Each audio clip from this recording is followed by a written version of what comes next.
So, hello, Michael, and welcome to the Dope Ass Souls podcast. Thank you so much for coming on. I know you're in Costa Rica, so thank you for bearing with me while we have different time zones. Yeah, absolutely. Super exciting. Super exciting. Thank you for So, having me on. I appreciate it. of course, well, I just thought, I met you last year when I was just finishing my ceremonies in Rhythmia, and you were just coming to start your Hmm. whole journey. So I really want to know how that has evolved for you because I know you were just beginning your retreats with I think you were calling a Heal Thy Heart. Yeah, yeah, So I would love exactly. to know how that has evolved and what's been happening for you since then. Well, since June last year, it's definitely hit a totally different hiatus of where we're at and status and Mm, exposure and yeah, momentum. So last June, I moved here in April, didn't know, I knew one person in the area and I just had this deep calling to start organizing. Um, I've I don't feel on my journey it's to be a shaman or a curandero or like the head of retreats and holding the space with plant medicine, but I really love organizing. And yeah. so I moved here. When we met, I was just getting my wheels turning. I was just getting it started. And we opened our first retreats and only had 4 people in the first one, 4 people in the second one, and then we had 7 in the third. COVID got kind of crazy throughout the rest of the year and after June. So September, we canceled our retreats and our curandero shaman wanted to take the rest of the year off. So we opened up this year and it's been exponential. Yeah. We opened up with a 5-day retreat end of January. That was 9 women. And then we did a private ceremony for one person after that. We've done 2 back-to-back 3-day retreats that were oversold. So about 10 people in each one and just some private bookings here and there. So it's like we're already preparing for the next ones in end of May, beginning of June, and just feeling super grateful. Like Yeah. it's been really incredible. That's amazing because I remember I met you at the market and you were getting everything started up, and I think you were just getting the ball rolling. And I wanted to stay because I was like, I want to do another retreat. So it's so good to hear that it's kind of taken off since then. And I know I've been watching you on Instagram as well, and I've been Mm. seeing you've been doing with the Inspire the Collective. Is that the name of your brand or is it the name of the podcast? We've got kind of a lot going Yeah, on. So, which is keeping us on our toes. So, Inspire yeah, the Collective, just to kind of like lay the foundation in really quick forms. Inspire the mhm, Collective is this space that we created last year, me and my sister. When I say we, it's me and my sister. yeah, We created, it's like our umbrella, right? It's like, hmm, think of a big corporation that has all these other branches. So hmm, that's our umbrella. And the idea is that we're all in charge of inspiring each other in the collective. And hmm, so we use that platform or that idea or that brand or that collective group to intertwine people and be the roots of how we connect people to each other and get others to inspire each other and collaborate. We make our idea is making no money off Inspire the Collective. It's hmm, really just bringing people together. From that, we started Spiritual Fitness, which is our podcast and our clothing brand. So Spiritual Fitness is what the podcast is, but you can find it under Inspire the Collective. So under any major platform, if you look up Inspire the Collective, there is a tree of life, and that's us. And then under that also is Heal Thy Heart, which is our wellness retreats. And to kind of give it the whole like visual or mental or emotional context, it's like, yeah, okay, Inspire the Collective is the home. hmm, Spiritual fitness is the community that comes hmm, together and talks and shares, and we do work and we kind of, be real together. yeah. And then Heal Thy Heart is where our community comes together to do more deeper, profound work to become greater versions of ourselves. Wow, it sounds like you've a lot going on, but that's amazing. It's like I love the logo of it and everything. I actually have the sticker on my laptop because I Yeah, got it at thank the fair. you. So I tell love me, it. was did you always have an interest in ayahuasca? When was your first ceremony? Like what inspired you to go down this path? Oh, I think I'd first heard about it about 10 years ago. I was Hmm. living in Las Vegas. I was bartending, working in a nightclub scene. I just heard about it. And I was like, oh, that's really intriguing. But nothing really pushed me in that direction. It just sounded cool. Like Mm. sounded cool in a way of like that I was curious, like a young kid, like, wow, Yeah. that's really interesting. Yeah. And sounds like totally absurd and out of this world. And I'm interested. Yeah. But nothing really called me towards it. I'm since then, I did a lot, traveled around the world quite a bit, and then I moved overseas. And while I was living from either Bali, Singapore, and the Philippines, when I was living in the Philippines, I first had my connection with ayahuasca. I had two friends that had done a journey into South America, into Peru. They came back, and just seeing them in my presence, I could feel a difference. It's, people I'd associated with 7 years, and it was like night and day switch. First time seeing them after that. And so then I was even more intrigued. I had a safety net. I had people that I trusted and relied on. I had people that I could connect with. I had community that I could really get truth from, and that would share their honesty and vulnerability in that space. And so from there, that was when I got my first taste of ayahuasca, which was in March of 2019 in Bali. And that was it. That was the light switch for me. Oddly enough, so many people come to the medicine, and I just want to share this briefly because it is part of the catalyst of doing this medicine. People hear these either really crazy, profound stories, or they hear like these really beautiful stories. Yeah. It's like, wow, you had this beautiful journey, or you hear this really kind of maybe dark or like disruptive stories.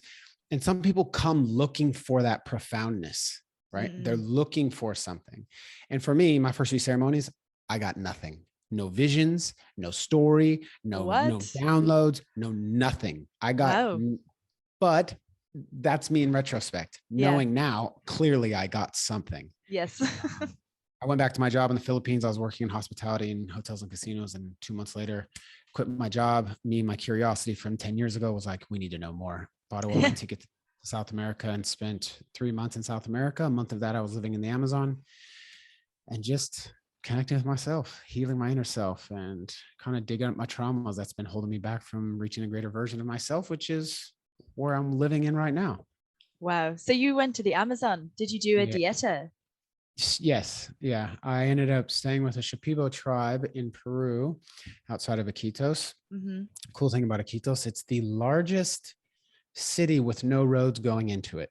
There's no road to actually get into Iquitos. You have to fly in, and there's over 600,000 people there. Wow. It's right along the Amazon River. And so, yeah, I went in to spend some time with the Shipibo tribe there. Shipibo is a lineage of a tribe in Peru. Actually, said to be one of the first 3 tribes to be like the people of the Americas, Central and South Americas. It was the Mayas, the Quechua, and the Shipibo. And then, I did a dieta there. And actually, it's funny you ask. I've just decided I'm going to go back October and November for an 8-week program. And I'm going to go do 2 more big diets when I'm down there. Oh, wow. It's funny you said that, because I want to go towards the end of the year as well. I have a friend. No way. Yeah, I have a friend. She actually is going there for the summer, and I have another friend who's there at the moment. And I'm just like, it's just calling me so much. I'm like, okay, Emma, let's just go. Let's just see what it's all about, because I've always wanted to do it. So it's funny you said that. So I don't know, might see you down there. Wow. Yeah. I mean, if I can be any resource for you, obviously, if I can be any extra resource, let me know. I would love to be able to encourage or support in any way that I can when I'm down there. Yeah, amazing. So what made you want to go back and do more? Do you want to go deeper into the medicine? Do you feel like there's more to uncover? I'm now, like, this is not bragging rights. Some people will come to the medicine and do it once and have expansion and be like, I'm done. Don't need to do anymore. Some people might do it 3, 4, 5, 10 times. Like, okay, that's enough. I'm done. I've got enough out of it. I've now hit over 40 ceremonies, and wow. For me, again, I still don't feel it's my calling to be a shaman or be the one leading the ceremonies, but I do, like you said, I do keep learning about me. I do keep unfolding. I love that someone asked me this, or do you feel that you're addicted? And I said, you know what? I'm addicted. I'm addicted to learning more truth. Yeah. I'm addicted to healing more about myself. I'm addicted to learning and connecting and understanding more about what this journey is about. So yeah, I'm addicted to like going into that. That's such an interesting way of looking at it. I love the way you put that, is like you're just addicted to learning more, and I guess learning more of like who you can be and how you can be of service and share more truth and share more knowledge and connect to your heart more and more. Like, I think that's incredibly inspiring. So I don't think it's an addiction in a bad way. I think it's addiction in a good right. way. We can all reframe the things in our life to fit what we want them to fit. So yeah, it's an addiction that's actually fulfilling me. It's filling my cup. It's an addiction that's fueling me forward. And it's an addiction that's a catalyst to every level of my life. And that's how I interact with people. And so if I can deepen that connection with myself, I know it's only going to be that how I deepen my connection with others. Michael, tell me, what are three things that you are, I suppose, thinking about right now in your consciousness? What are three big things that are kind of happening for you in your life or that are expanding you in a big way? One for sure is my own limiting beliefs. I Mm-hmm. know I'm still, what I found with doing this work, spiritual work, inner work, whether it's plant medicine or not, you can do the inner work without it. Yeah. Obviously, the plant medicine is a little bit, opens up some doors that it's a little bit harder to get to, but on your own, you can still get there. So for me, one is this my self-limiting beliefs. This programming that I went through for 36 years of my life, unwinding that, unrolling that story and really unprogramming the self. When we talk about being programmed, it's not this negative thing. It's just the way we were raised and trained and taught and talked to, from parents to grandparents to society. And we accumulate this idea of who we think we are, Mm-hmm. and then we assign with that. And then it comes to a point in our life where it's like, wow, is this who I really am, or who do I want to be? And that's where midlife crisis starts to happen for people. Yeah. And so one is that, it's unwinding is still, I'm, 3 years in of doing my work. And, for me, I'm still doing more work, and which is my sister. I love what my sister says. It's called just loving on yourself. It's not work, because work sounds detrimental. It sounds resistant, That's so just true. loving on myself more, Yeah. And so through this loving on myself, I'm first starting there. That is one thing. And two is right now I'm getting more consciously aware, which is the quickness of it, of learning to catch those limiting beliefs or those behaviors that were what used to limit me from taking action in my life, or being more fearless instead of more driven by fear. Being more aware to know that life happens in seasons. If you look at the seasons of life and the seasons of nature, there's winter, spring, fall, and summer, or summer and fall. And so if you know how the seasons of your life go, you can manage your ability to get through your seasons quicker. If you're in a winter season and you just sit and perpetuate winter, well, you're just going to stay there. But if you know how to work through that, and you're more consciously aware that you're in a winter season, you can activate tools, you can reach out to people, you can ask for mentors, you can ask for coaches to help you get through that and get back to a spring. So number one is, two is I'm being more consciously aware of what state I'm in or what season I'm in, so I can work through that quicker and get to more of a profound style of living that I want to be in. Yeah. And three is, I'm glad that you asked that, because thank God I just thought about it, is, I have somewhat of a heart wall going on. If people don't really know about much heart walls, it comes from emotion code therapy, and kind of like you have this wall that radiates around your heart, whether it comes from fear or trauma or pain or broken heart or suffering or tons of things. Yeah. And I have one from my relationship with my mother. And it's the distance that we have, not that there was pain or inflicted pain or, hands on me or verbal abuse, but there's an emotional context that I'm missing. And so I've got this distance and resonance in my own self-love, number one there. And also from that accumulated a lot of relationship trauma that I created as I grew into an adult, that was very harmful, very negative to women that I dated, very harmful to myself. And so I'm working through that now. I'm working through that heart wall, because right now I feel I'm totally emotionally unavailable to any partners. And do I want to be that way? I'm not sure. And so I want to work through that. I'm really totally been great with just being in my aloneness and not being with any partners, not seeking any woman relationship, but learning to bring in feminine balance back into my masculinity and bringing more love into my body, which is a sense of self-love, so I can have a stronger sense of loving someone else if it comes to a partner in my future. Well, thank you so much for sharing that, because that's pretty vulnerable. So I think even just by sharing that alone just shows that you are willing to let it down. I think if you were not, you probably wouldn't have shared that. So that's already like a huge, huge step towards it, is that you're becoming aware of it. It's reflecting back to you probably in other relationships, and you're probably at the point of your life you're like, okay, let's work on this wall. Let's take it down brick by brick. Yeah. I'm all about it. I'm all about the healing. I'm all about the work, or loving on myself more. I'm I'm not afraid of it. I'm not afraid to face it. I'm not afraid of someone to call me out.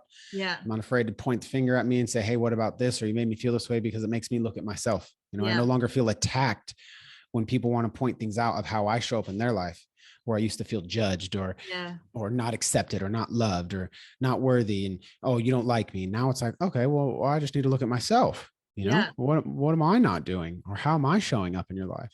Yeah, exactly. I totally resonate with that actually. I guess I would have been like that in the past before. And I feel like recently I'm like, okay, where can I show up more? What am I not doing? Maybe, okay, I need to look at myself more here, you know? So I think and I think when you relate back to that relationship with your mother, it's interesting to see how that played out in your relationships, because I find that it's the same with me. Sometimes I don't know if it's to be true, but sometimes I think the relationships we have with our parents are actually the relationships we have with like a partner or something. And then it's like, whoa, okay, how do I, kind of work around this? And it's like showing up in your Mm-hmm. face and you're like, okay, time to do the inner loving here, because I want to have it all. It's so true. And so many people don't want to admit the fact that a lot Yeah. of times when we have that trauma, we find partners that are like the lacking relationship or they're like our parents. You know, Yes. we find the partnerships that are like, either like for me, it would be like women that are like my mother, or, have these things that I either attach to because of that. And it's not their fault, like Yeah, they're just being them, but it's exactly. like my subconscious is looking for that love that I need. Yeah, that's so true. And so can I ask, like, what are you doing? Do you find like the medicine helps you with that, or is there other tools that you're using to work with that? Medicines definitely helped start the process. Hmm. A lot of people, again, come to the medicine thinking, hoping or wishing or desiring that that's the answer. Well, in reality, she just hands you the keys to open all the doors that you've shut for so long. It's Yes. for you, it's for us to do the work. So what I found with the medicine, she shines the light on the things that I need to do the work on, which is then the integration period. Yeah. And that's the part outside of medicine. And so for me, it's learning to be in my own space. It's learning to look at the triggers that I have that come from outside, and how I attach meaning to those things that create the emotions I have. Hmm. It's from connecting with others in ways that I might not have connected with others in the past, whether it's friendships or family. Um, I'm not really entertained partnership much lately, so I Yeah. can't say there. But yeah, just meditation, reading, just being open to the idea of that. Yeah, I've still got some inner healing to do. I've got some still inner loving to do, and so I'm finding that I'm starting to reach a point where stepping into a relationship might be that next level of inner healing that Yes. I need to look You at. got to integrate all the work that you're doing. Yeah, I had a really great friend. She's actually one of our integration coaches for our retreat. She shared this with me. She knows a lot about my story, and she said, "What if your trepidation or your resistance to a partnership isn't about how you're going to love someone, but it's actually more you're concerned or worried about you being the same version of yourself that you used to be. It's more about you." And I was like, Mm, "Whoa, that is so, dang, that's like right on point. That's so interesting. And yeah." it's so true, because it's like, okay, if I go in to this relationship and I'm still the same person and I haven't changed and I haven't grown, it's like, that's a big, like, slap in the face. You know what I mean? Yeah, I definitely know like where everything came from now. And I look at all my traumas, I look at all the Mhm. self-limiting beliefs and behaviors and all the things like that I used to self-inflict on myself to make me feel like I would shut down in Yeah. relationships. And I'm totally conscious of all of them now. I would say for the most, okay, let's not say all, but I would say a mass majority of the things that really took me downhill in relationships. In being in a relationship, what I know that they're there, yes, the idea would be then how do I work with them when things trigger me in a relationship to step back and go, okay, am I going to go back to those behaviors or those Yeah. beliefs or those thinking or the way I speak or respond or react? Or am I going to take time to actually show up and rewrite the story and react in a new way that's more positive instead of just reacting? Yeah, that's Uh, so true. I love that. React instead of yeah, reacting. yeah, I like that one. yeah. It's interesting because when I was in Bali, I did the breathwork course and we did some authentic relating. And it was interesting. We learned about like relationships and how relationships are like a catalyst for growth. And you know, it's all fine when you're being single and you're like, you know, doing your own thing and you're learning, but it's really when you step into a relationship, like it's, you're either being mirrored back to you, the good parts and the bad parts, and it shows you where you need to do the work. And I think, you know, me personally, it was challenging because there were some things that I was like, oh, maybe actually I haven't worked on that. And I thought I had. And it was like a big, oh, crap. Yeah. Yeah, it's so true. And yeah, I think there might be quite a big, maybe not a lot, but a few things that I'm like, ooh, I don't know if I'm ready to do that work. Or even though I know I thought I've done the work, but maybe it's really going to shine the light on things that I need to do more work on. I'm not sure. The only way to find out is to jump right on in. I know. I know. So tell me, can you talk more about the retreats that you hold? Like, what is your intention behind them when you're holding the space for others? Like, what's your message you want to deliver to people? The message of heal thy heart. Well, I mean, you look at our logo, heal thy heart. If you put THY with heal, it's just healthy heart. And Yeah. our main goal, like above all else, is when people leave, that they learn from what we go through, either whether it's a 3-day retreat, a 5-day retreat, or a 7-day retreat, that they are the medicine. Yeah. They are the teacher, they're the guru, they're the shaman, they're their own medicine, they're their own student, they're all of it. You know, these are just tools that are here to help encourage, support, thrust, or be a catalyst to then awaken that idea. And that's why our slogan is awaken change, because we have to awaken to the idea that we are it. Yeah. Right? We are all just participants in this experience of life, Yeah. and getting back to a state of remembering how unique and magnificent that we truly are. We've just like totally lost that remembrance of how powerful we are. And so through the things that we do in our retreats are really geared at focusing on those things. We don't just do medicine and then you just sit around all day. And I mean, our retreats are full. Like, we don't book a beach resort and just say, go have a beach day all day and then make sure you're here at 6:00 for the, you know, for ceremony. It's like, no, we wake up and we are on it. Yeah. Whether it's development talks, whether it's yoga, whether it's breath work, whether it's cacao ceremony, either the shaman's doing talks, I'm doing talks, my sister's doing talks. We offer other regular modalities that are healing practices, whether it's indigenous or kind of mainstream. And we are encouraging the fact that to get people to that awakening and remembrance that you are the medicine. We're just a group of people and community people supporting each other in remembering that.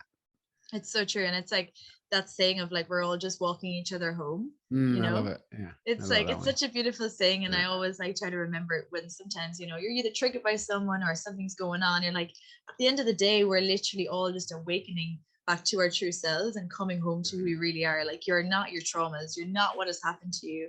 And it's just like all this like delayering and getting past all of that and getting back to like who you really are.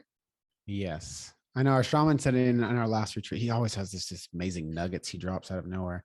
But one he just said in the middle of his talk was like, we need to start to de-industrialize ourselves and re-indigenize ourselves. And I was like, whoa, mind blown. Right? Yeah. And then in the same talk, we were talking about trauma, because one of our talks is post-traumatic growth. Everyone hears about PTSD, but no one hears about PTG. So this is why we talk about this, that the perspective of how we see things and they happen in our life and how they impact us based on the meanings that we attach to them, right? It's like everything's a gift. If you look at as everything is a gift, you can find the lessons in everything. So anyways, he goes, we're talking about trauma, and he's like, what human do you know in this life that's not went through some sort of pain or suffering or trauma in some way? And when people hear those things, they think, especially when you hear like inner child trauma. Now, I'm working with a client now in my mentor process, and she's like, I don't think I have any trauma. You know, I had a really great childhood. We get into the third session, we start going deeper into it, and she's like, oh, I didn't know it could be like that, whether it's emotional, things you escaped, things you didn't have to go through. So now they transformed into your adult life, whether it's emotional, verbal, physical, whatever. And so anyways, he goes, if we're all just a bunch of perfect lemons rolling around this planet, like how boring would life be? You know, part of coming back to this earth and being here in this space and going through that pain, suffering, or trauma, whatever, however it's exposed to you, it's part of our earth tax. Yeah. It's your earth tax you pay to be here in this human form. And it's just like, it's like so good. I love the expression of rolling around like lemons. But it's so true. And it's like each time I find like each time you go through like a nugget, you're like, okay, I've learned that lesson, or okay, I've got that. It's like just around the corner, there's another one waiting for you. And you're like, oh, it doesn't really ever end, does it? Like, No. I get to points in my life, I'm like, okay, got that one, and run to the next one. Then it's like, oh, here comes another. Like, I'm Yeah, going don't ever deeper. think it's done. The Like, work doesn't just get done. It's yeah. a constant process of reloving on yourself in new ways, and how you expand, and how you grow, and how you awaken new change in yourself. And like one of my slogans and for my mentorship process is like becoming the next greatest version of yourself. Yeah. Always looking at your expansion of your consciousness, because as you hit one side of your consciousness, then you break through that pattern into a bigger circle of consciousness. You've expanded into a new, greater version of yourself. You'll no longer settle for the smaller circle. You'll only settle for this bigger one. And so it's like that just keeps happening. You know, we're always expanding into a newer, greater version of ourselves, or you should be, at least. Hopefully. Yeah. No, I love that though, because it's like, it's so true. If you're not expanding, you're just kind of, I guess, staying stagnant. Contracting. Yeah. And I mean, you can do that, but it doesn't feel, I mean, I feel like we came here to expand and grow and evolve. You know, your soul's purpose is to, you know, I suppose step into the best version of yourself that you came here to be. So as you said, like all these tools, like, you know, ayahuasca or, you know, happy and stuff, they're really just tools to help us, you know, remember and like take away all those layers. So I love that you said that. I'm just talking about the lemon. I'm gonna remember that one. Yeah, it's great. Yeah, this earth thing is cool. You know, one of my best friends says, Earth is the place where our souls get to come and live out their greatest dreams. It's like, yeah, it is, because we get to put it into actuality. Earth is where our souls get to put things into true form. It's so true, because actually in one of my ceremonies, I had like a vision where I was like in the cosmos, and it was like everything was instantly manifesting, and it was like everything was just there, and it was just like perfect and amazing. And then as my journey was finishing, I was coming back down into this reality, like the 3D reality, and it was like, oh, I can manifest here, but everything is at such a slower rate. You know what I mean? It's like when we're in that high vibration, things instantly manifest, but here it's like you really have to put in the work, and you really have to, like, you know, take those steps to get there. It's like a much slower process, but it's beautiful all the same, you know? Yeah, very true. It really, really is. So tell me, what is next for you guys? Next, good question. You're like, next would be, well, as far as Heal Thy Heart, next would be our retreats coming up in end of May. We're going to do a 5-day end of May, so 23rd to the 28th. Then we're going to do 2 back-to-back 3 days beginning of June. And so we do them kind of like close to each other. So if people want to do all 6 days, they can. Wow. And then we'll do 2 more 3 days in August before me and my sister leave to the Amazon for our 8-week program. And that's as far as Heal Thy Heart. And then for me personally is just 6 weeks ago, I just launched my life transformational mentorship program. And so I'm just working on that. I've got 5 clients going through the process right now, and just, tell me more. Tell me more about that. Tell me more about that. How did that come about? Was that just a download, or did it come to you in a ceremony? A little bit of both. One is I used to work in hospitality for all my adult life for 18 years, from 21 till from 20 till 38. A year and a half ago is kind of when I decided I was done with it. Yeah. And I had gotten into living overseas with coaching and training and putting together training modules and working at high-end hotels to do training.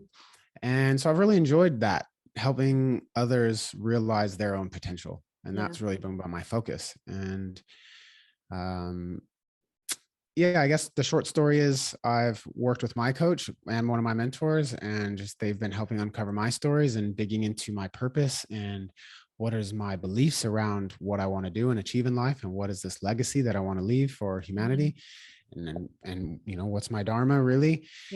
And so that's just really December. I went to a big seminar, a 5-day seminar. And in that, I awakened to a really cool download and a meditation that morning, and to which I created my process, which is called timeline extraction. And it's really just the idea of people get caught in their present moment, not living presently. and they bounce Yeah. between rehashing the past and rehearsing the future. And they get caught between worry and fear, anxiety and stress. And so the idea is to extract people out of that moment, giving a full encompass look between their past, uncovering their past, rediscovering their future, and discovering or recovering their authentic self in the present moment, and discovering who they want to be in the future, and then putting a whole process together to take them through that. It's really like our slogan. My slogan is getting people to cross that bridge of uncertainty before they reach a state of misery, because so many people don't find help until they're like at their last wit's end. So it's like, so why true. can't we take the chance to find help or encouragement or support to cross that bridge into the unknown and uncertainty before we hit misery? Because you can, and you should. You deserve it. That's so true. I love the whole concept of it, because it sounds like it has it's hitting like every little point that is necessary in order for you to transform your life. So that sounds very exciting. I hope that goes very well for you. I'm like very intrigued. I'm like, So if anybody wants to, I suppose, reach out to you, do you have a website? So we have our regular website, which you can either find us under inspirethecollective.com. Okay. And under there has spiritual fitness. It hasn't Heal Thy Heart, but there's also heal-thyheart.com, which will take you there as well. And as far as my mentorship program, which is called Calm Transformation, the website is the next level for what I'm going to start building. If you want to find anything about me on that, you can find me under Michael O Shea on either Facebook or Instagram. And I literally just today, my coach been telling me to start a TikTok for 6 months, and I just started one yesterday. Did you do it? So yeah, it was like, I was just fighting it off for ages. And she's like, if you want to take it to the next level and reach new people, you just have to do it. Nice. Okay, so, I'm going to have to follow you. Yeah, it's Michael __OSHEA. And that's Instagram and TikTok. Okay, perfect. It's just inspirational content, fun stuff. I do funny videos. Like, Emma, you've seen some of my stuff. Videos. I saw a really funny one the other day. It gave me a good laugh. I was like, oh, actually, because there's some really good funny ones on there. Like, maybe I should do some funny videos. Yeah, it helps. It's more real. You can't just, it's that thing. It's like toxic positivity. You can't just be positive all the time. There's like, you have to go through the shadows too. You have to go through the darkness. And I like sharing about my realness. I like laughing at it.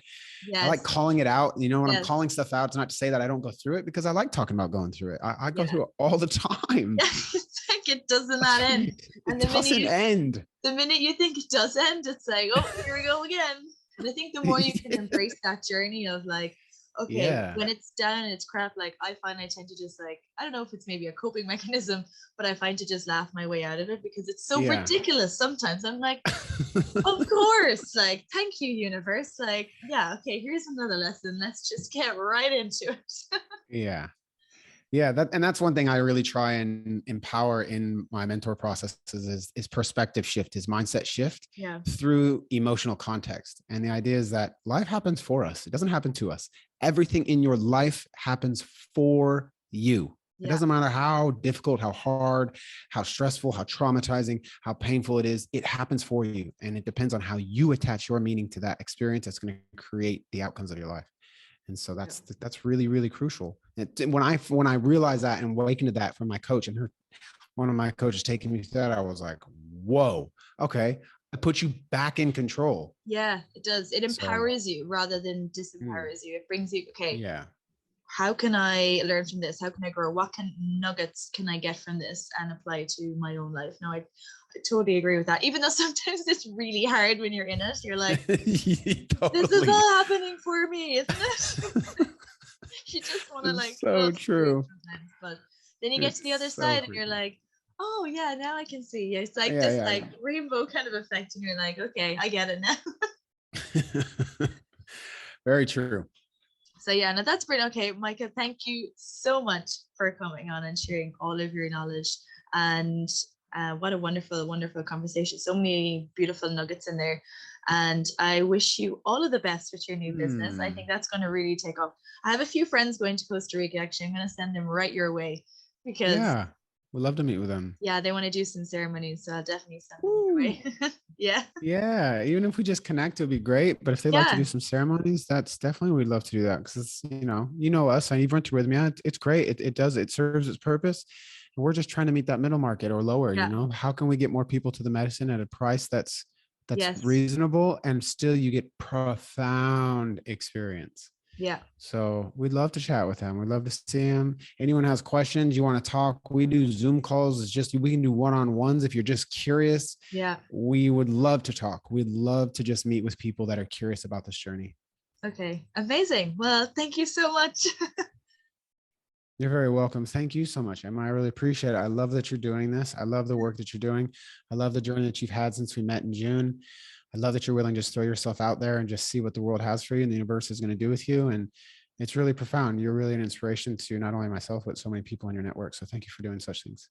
Yeah, thank you. It was in one of my ceremonies, the cage to like just start a podcast. I was like, I don't even know how it's going to end or what's going to come of it, but I was like, just go and do it. And I've actually really, really enjoyed just like talking to people about it and just hearing their experiences, because I guess there's a lot of people that are kind of in the dark about it and it's in the shadows. And I think it's so important to share how it can really transform your life and, you know, really connect you back to your heart, you know, because I feel most of the world is, you know, quite disconnected from their hearts and from who they really are. And I think we need to come home to that because it's so important, you know. Yeah. And this is a beautiful, beautiful tool. It doesn't have to be, you know, people can take another path, but I definitely feel it's a tool and an experience worth talking about. So thank you very much. Thank you very much. I love it. Now I want to know, however we can support you, let us know. We would love to.